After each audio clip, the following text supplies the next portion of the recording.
Hi friends, welcome to My Sew Bliss. Today I'm excited to share with you a tutorial on how to make some reusable Easter eggs out of fabric.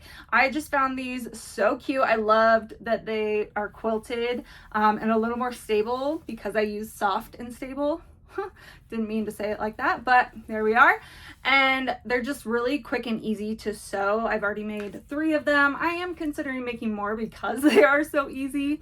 But how nice would these be instead of those plastic eggs that break? They're so annoying to store and I feel like I have to buy them every year. Why not just make these and store these? They're flat as well. So I love it. And then I was talking to people on Instagram about it, and like you could put candy, you could put a toy, you could put money for like older kids, you could put cash, you could put little gift cards. I mean, you might want to make it a slightly bigger one for a gift card, but there's so many possibilities with these and I really just think they're so fun. So I'm going to show you real quick how you can make your own reusable Easter eggs out of fabric. You're just going to need your fabric, some soft and stable. I just use scraps that I had. If you don't have soft and stable, you could probably use like some batting or thicker interfacing if you want to do that. It just depends on how thick you want the egg to be. So other than that, you're just going to need basic sewing supplies. I'm going to show you how to make the pattern that I used as well. But let's get started making our reusable Easter eggs out of fabric. The first thing that we need to do is draw the shape of the egg that we want to make. Now, I've already made one. I've made a couple of them. It's this size. So what I did is I just started sketching the size I wanted. And I mean, you can see the lines.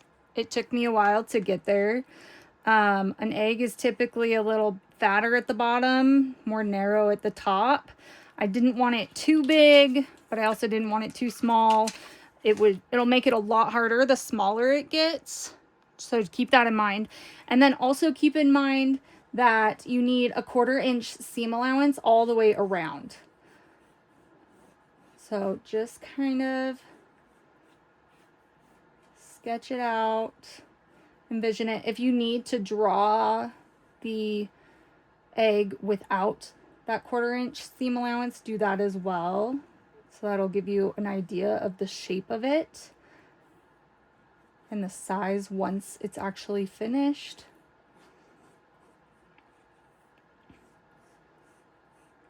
And it's a lot easier to go from bigger to smaller than smaller to bigger, especially once you have your fabric cut out. We can't do that.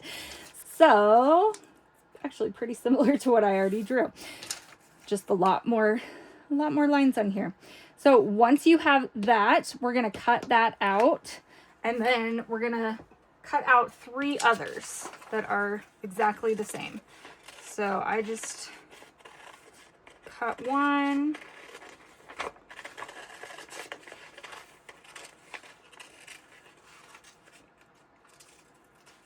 And then I took my paper, folded it in half, or however many layers I need, and then cut out 2 more.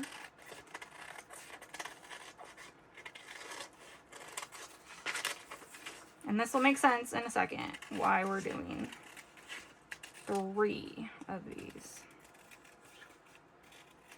Okay, so once I have, put that one off to the side. I have my 3 pieces cut out. I'm gonna fold one of them in half and mark the halfway point. Then I take a ruler and I'm gonna measure 1/2 inch. So I'm gonna keep the top half of the egg, and on that middle line that we just folded, I'm gonna measure 1/2 inch away from that line. If I can see it, I actually might need to draw it so that I can see it. Okay, there's our line. Halfway. Okay, so then that's 1/2 inch away, and I'm going to cut the rest of the egg off. So that bottom piece, we can throw that away. So now I have the top of the egg, and I'm going to do the same thing with this other one. So I'm going to fold it in half, but this time, let's actually draw that line real quick. Okay, so there's my center This time we're going 1/2 inch up. So you can see, because of the shape of the egg, which one is the bottom and which one's the top. So now we're going to cut off the rest of the top of the egg, like so. And that will create the back piece that will overlap, like so. And then we'll bind it or fold it in half, and you'll be able to stuff candy in there, or a treat or a toy or whatever. So that will make sure nothing's going to fall out because we have that overlap. So now I have, get rid of all these other pieces in here so it's not confusing. Now we have our 3 pattern pieces ready to go. So now I'm going to cut out my main fabric and my inside fabric, or if you want to mix and match fabrics, that's a great idea too. And I'm going to cut out my soft and stable. So one thing that I really like about this project is I have a lot of like odd shaped pieces of soft and stable. So I can either come over here and cut out individual pieces that are, for everything that I'm going to cut out, it's going to be a little bit bigger, like 1/2 inch bigger all the way around, so that we can do our quilting. One thing though you can do is just fit them all on there, space them out a little bit, and cut like a big piece like this. But if you need to, cut the small pieces. You can quilt 3 different pieces if you want. This is just gonna make it a little faster because I'll only have that 1 piece to quilt, and then I'll be able to cut all 3 of my pattern pieces out of it, if that makes sense. So let's grab our fabric and we'll cut that out as well. And I'm actually just gonna cut, well, because I'm doing a special fabric, so I'm doing this bunny fabric. So cute. I made sure that the bunny is going to be like right in the center of the egg, like that. So actually this won't work. But if I wasn't, say I was just using this, I would cut out a whole piece like that and be able to then quilt it and then cut these out. So hopefully that makes sense. I don't want to confuse you, but it will make it a little bit quicker. So I can see, I'm not sure if this would work. I'm like, if I could put them all on here and then cut them out, or if I should just do individual. I think I'm going to do individual ones. So that's just how it's going to work best for me. And that is okay. So, and we're cutting it a little bit bigger so that way when it shrinks a little bit as we quilt it, we're still going to have enough to fit our pattern pieces.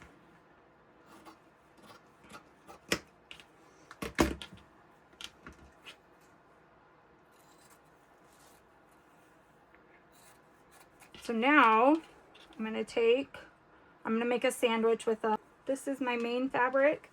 I'm going to put that on top of the soft and stable, right sides out. And then my lining fabric, make sure the right side out, just like this. You can pin it if you want. I feel like with soft and stable, it kind of sticks to it anyways, so I'm not too worried about it shifting. Usually works pretty well. And then I can go and do whatever kind of quilting I want on it and get all those ready. So I'm going to do that with these pieces as well.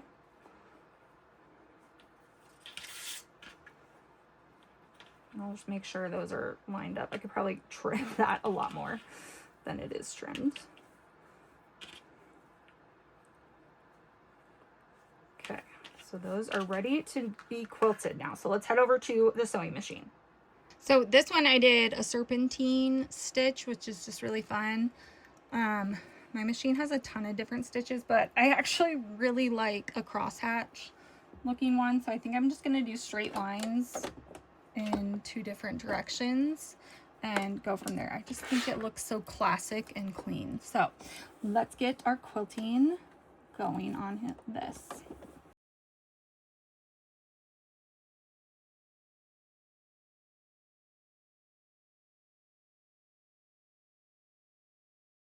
Once you have all your pieces quilted, or that one big piece quilted, we're then going to cut out our pattern pieces. So I'm going to make sure that piece especially is centered, ready to go, and just cut around it.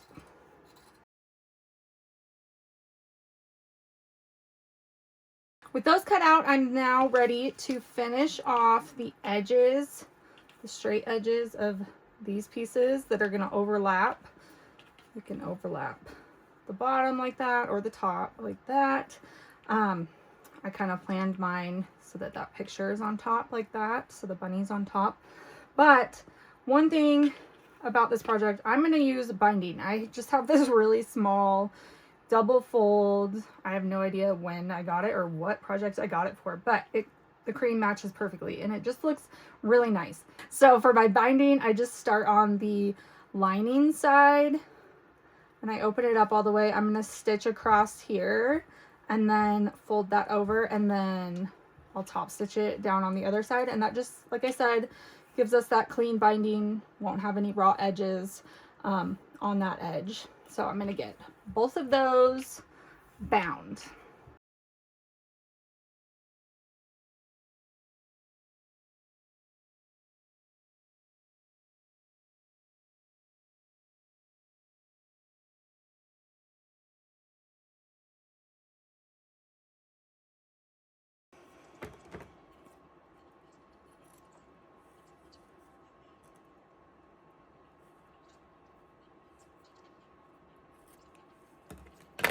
Now that I have those two bound, I'm going to situate them how I want them. So like I said earlier, I'm going to put my bottom one on the top, but you could do the top one on top like that. We just want them, they're going to overlap about 1/2 inch, a little less depending on if you fold it over or not.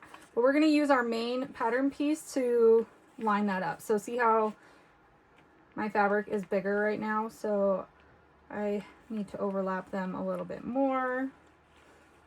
And we could even use the fabric piece we cut out to really see, to make it the same size, because that's what we're going for, is to make it the size of our piece, of our main piece, our front piece. And that's going to show how much overlap we have. And if you have too much, I feel like that actually is a lot on mine. I'm not sure why, what I do wrong. We could overlap it 1/2 inch and then trim it. And I might do that so that I don't have too much of an overlap. So I'm going to overlap them like this. And now I'm going to take them over to my sewing machine and just stitch on where it's overlapped, just so it's secure, because then we're going to take it, put those right sides together, and then stitch all the way around. So let's go over to our sewing machine. We'll get the sides stitched first and then stitch all the way around. Okay, so first, like I said, just stitching those down, and I'm going just inside 1/4 inch, so this won't be seen on the outside. Just kind of like a basting stitch.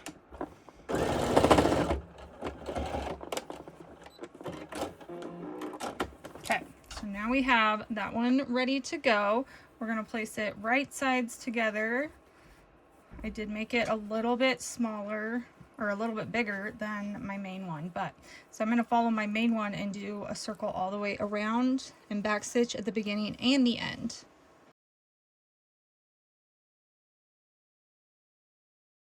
Now that I have that sewn, I'm making sure I didn't go off the edge anywhere, so we don't have any holes. It looks good, and I'm just going to trim the extra that I had.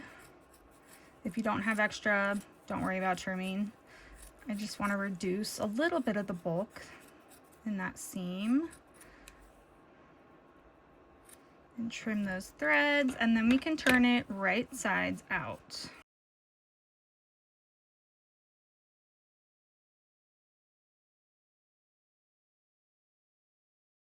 Okay guys, once you've turned it right sides out, you are all done with your reusable Easter egg. Didn't that turn out so cute? I love the binding on it. I think it just finishes it off, makes it look super, super nice. So this is just a really quick, fun pattern. Great use of scraps, fabric, and soft and stable or interfacing, whatever you have. Batting is great too. I hope you guys enjoyed this project. If you have any questions, make sure to leave them in the comment section below. Also, make sure to give this video a thumbs up, and I will see you guys next time. Bye.